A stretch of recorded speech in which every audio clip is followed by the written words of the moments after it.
A new insider from the U.S. Space Force explains on how it was created and much more.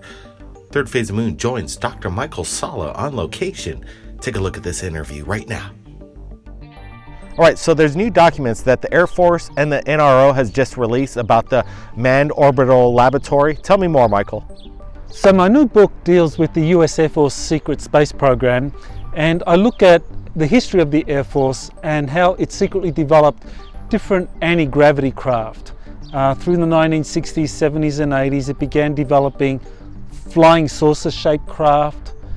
Then it began building some triangle-shaped craft, and then began building some rectangle-shaped craft.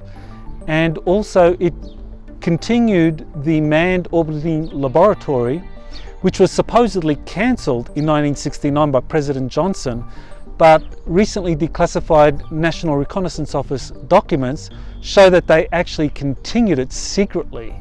And that's what they did to build stealth space stations using some stage 3s of the Titan III rockets that were designed to actually put this manned orbiting laboratory, all of these cylinders in space, in orbit, and they secretly assembled them into these different configurations. And that they began doing that in the 1970s and 80s. So they built the space station, they built the delivery systems, and now we know from the declassified FOIA documents that the NRO released that they actually did build this. So you're actually stating that there's a space station in outer space right now besides the ISS that the US public and the world doesn't know about? From 1985, we have the first sign that there was an actual space station built up there that had hundreds of astronauts. Ronald Reagan wrote in his presidential diary that he had lunch with 6 scientists, and he was told that we have the capacity to place 300 astronauts in orbit. So that was in 1985. And so when you look at that statement made by Reagan in 1985 with these declassified NRO documents that was just released 2017 and made digitally available, there's 825 of these things. So I went through all of them for this new book. When you look at those documents, it's pretty clear that this is how they did it, that they actually continued the Manned Orbiting Laboratory and expanded it, and all of these they called them mole capsules, or these were the actual laboratory units. Each one was going to be a different section, and they joined these all together. These were cylinder in shape. They joined them together into these different configurations, and that's how they could accommodate astronauts up in space. And so by 1985 they were able to assemble enough of these things up there using rockets launched out of Vandenberg Air Force Base. These were where they put all of the capsules. These were on Titan III rockets. They put all of these mole capsules up there in space, assembled them, and then they were taking astronauts up there using these flying saucers, using these triangle craft, using these rectangle craft, and even some of the launchings out of Cape Canaveral. So they did all of this in the 70s and 80s. And so now today they have many hundreds of astronauts up there in these secret space stations that I think they're going to release very soon information about, and that's going to be part of what Space Force is all about. The real purpose of Space Force is to disclose, what the Air Force really has, and show that the Air Force has been doing some really amazing stuff up there in space for decades. So if these space stations are circling Earth's orbit right now, Michael, shouldn't amateur astronomers be picking it up on their telescopes right now?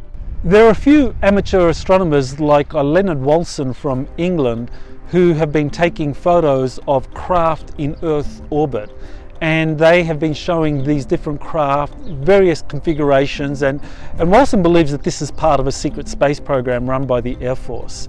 And so these craft have been up there, they've been photographed by these amateur photographers, and now, because many people are using all kinds of video capture software, attaching it to their telescopes, people are filming more and more stuff that's up there.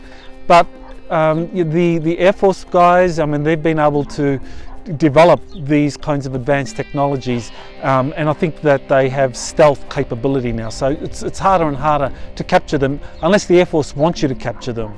And in fact, one of the people I've been working with in this new book, I have a photographer from Florida who's been taking photos of some of these spacecraft that the Air Force has built and has been secretly deploying in space for decades now. So the technology behind these secret space stations, are they conventional or is it reverse alien tech? The real goal behind Space Force is to basically aggregate all of the compartmentalized programs that are producing advanced technologies for Earth orbit and space deployment.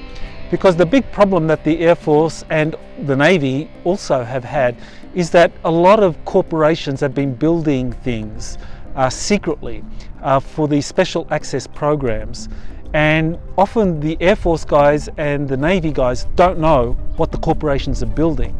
And this has become a real problem because it means that the corporations are basically outsourcing a lot of these advanced technologies that are capable of being deployed in Earth orbit for all kinds of actors. And it's just not the US government and the US military that are the customers for these corporations, because these corporations are multinationals. So whether it's the Chinese, the Russians, or some kind of James Bond-like corporate villain out there, the corporations, Lockheed, Raytheon, General Dynamics, they'll build whatever the customer wants and is willing to pay for. So the Air Force, what they're doing with Space Force, they want to bring all of this under the one rubric so that you have the one institution basically providing oversight over the whole thing. As far as US companies or any transnationals that are based in the US that are fulfilling contracts for the US military, whether it's the Air Force, Navy, the NRO, the NSA, that they are going to be doing this all under the rubric of Space Force. So that way Space Force is going to be better able to track it all to make sure that these advanced technologies are not used for things like false flag operations to be targeted against the US in the future. So I think the real goal behind Space Force is to make sure that the white hats within the US military are able to basically oversee what the black hats have been doing within the intelligence community and within the deep state, and make sure that all of that is basically heavily monitored and surveilled so that nothing really nasty happens.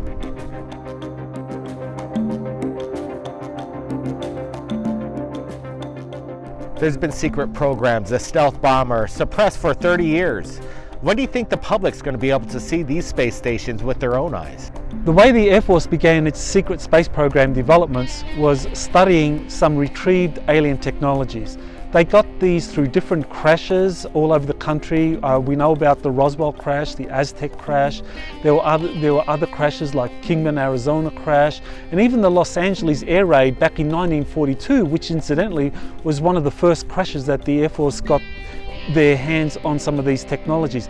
Back in the day, the Air Force didn't exist. It was at that time called the Army Air Force.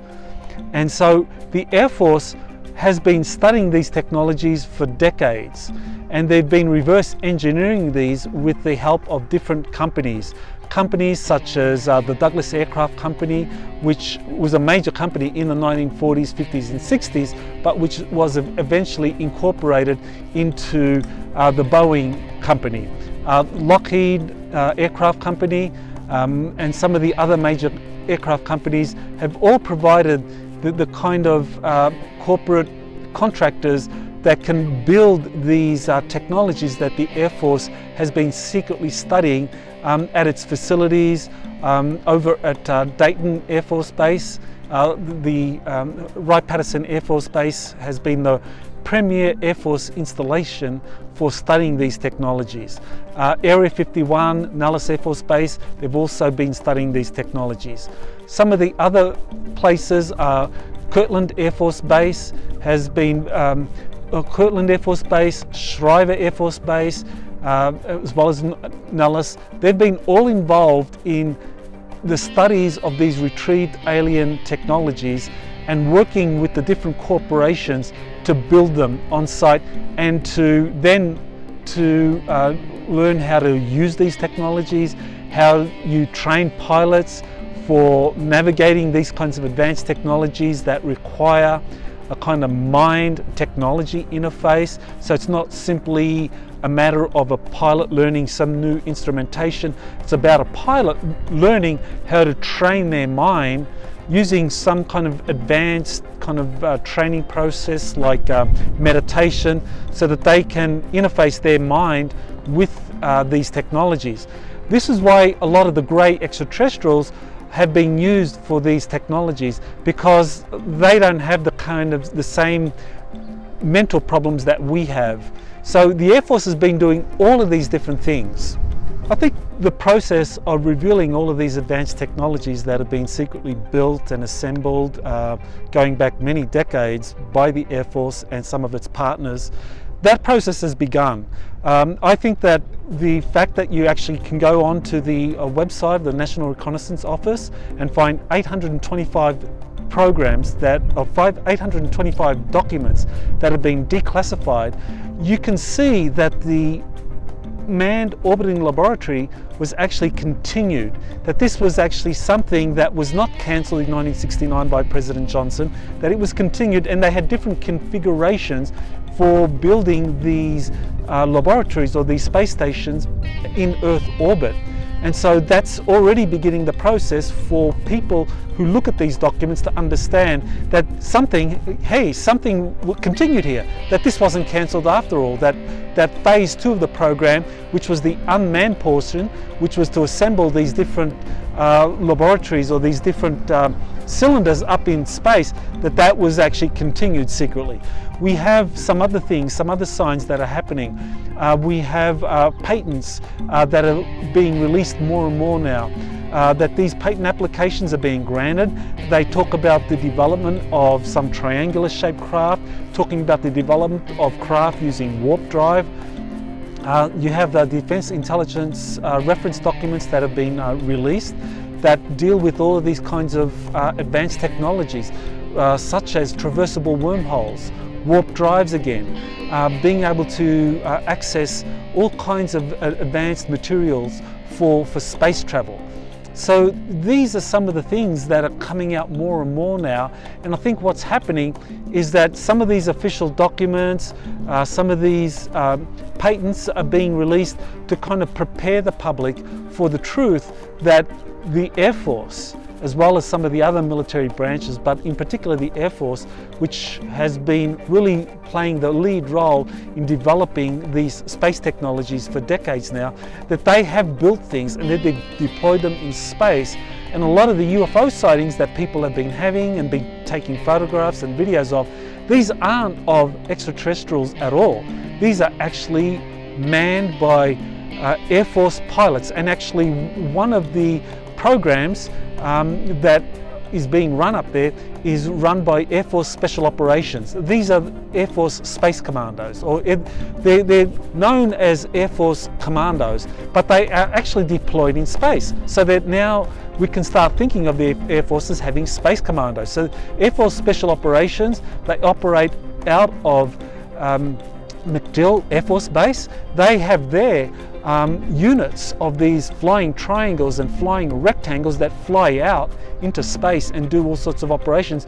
And my source in Florida has provided photographs of these things, and he's actually being encouraged to take these photographs by the special operations operatives down there out of MacDill. And so I can share some of those photos with you, and you can see right there, these are flying triangles operating out of MacDill Air Force Base, flying rectangles operating out down there as well. Michael, I want to thank you for joining us right here at Third Phase Moon. Can you tell everybody, how do they get your book? The book is called U.S. Air Force Secret Space Program, Shifting Extraterrestrial Alliances and Space Force. Its official release is May 21st. People can pre-order now on Amazon.com, or they can go to my website, exopolitics.org, and they can pre-order an autographed copy from my website. There'll be also an audiobook version that comes out in early June. So whether it's print or Kindle or audio, you can get all that information from my website, exopolitics.org. Thanks, Blake.